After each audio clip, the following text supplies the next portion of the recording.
April 15, 1912. The screams have faded into a haunting silence. 1,500 souls lost, only 700 survived the ice. But for those who lived, the real nightmare was just beginning. Some were hailed as heroes, others were branded as cowards forever. Consider the dark case of Alice Cleaver, a nursemaid for the rich. When the iceberg hit, chaos erupted in the first-class corridors. Alice grabbed baby Trevor from his crib and ran. She told no one. She boarded a lifeboat alone, hiding the child under a heavy blanket. The mother, Bessie, refused to leave the ship, screaming for her son. Because of Alice's silence, the entire family died together on the ship. Meet Violet Jessop, the stewardess who survived the impossible. She survived the collision of the Olympic and the sinking of the Titanic. And 4 years later, she survived the explosion of the Britannic. She spent 42 years at sea. The ocean could not kill her. Then there was Dorothy Gibson, a famous silent film star. Just 1 month after the tragedy, she starred in a movie about it.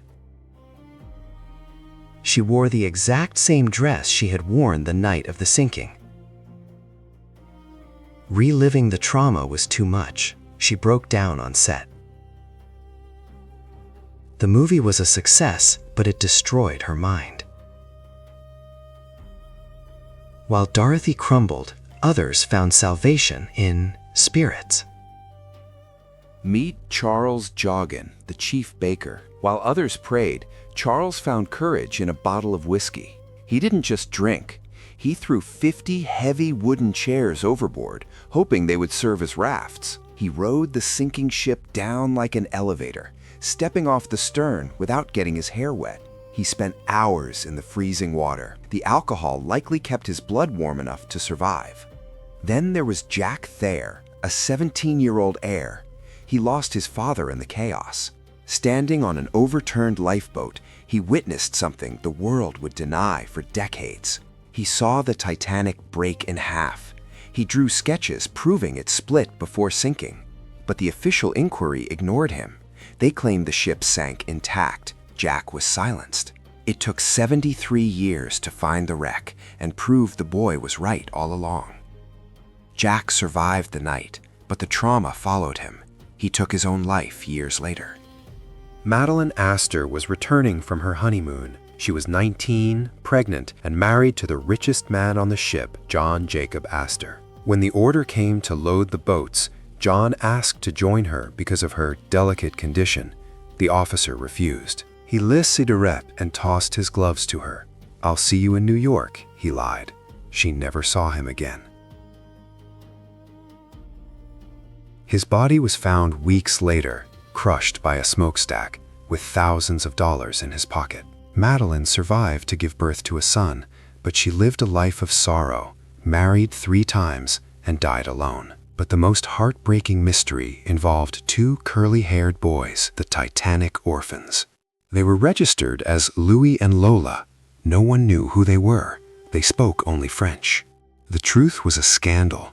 Their father had kidnapped them from their mother in France to start a new life. As the ship sank, he put them in the last boat. "Tell mother I loved her," he said, and then he died. Their photo was published in newspapers worldwide. The mother in France saw it, and the family was reunited. In the face of death, true character is revealed.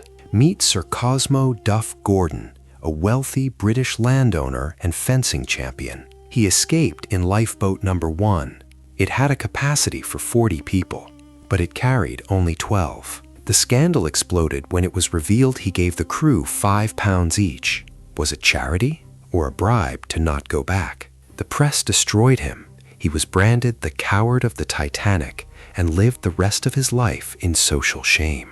But in lifeboat number 8, a very different story was unfolding. Meet the Countess of Rothes. She didn't hide behind her title. She took the tiller of the boat and commanded the crew. She rowed for hours alongside the sailors, comforting the women who had lost their husbands.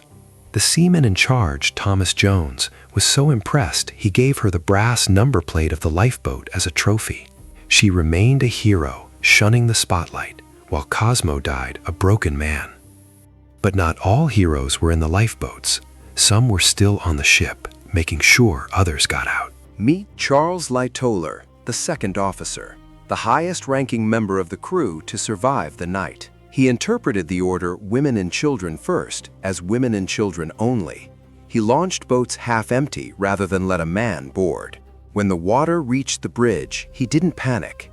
He dove into the freezing Atlantic like a soldier.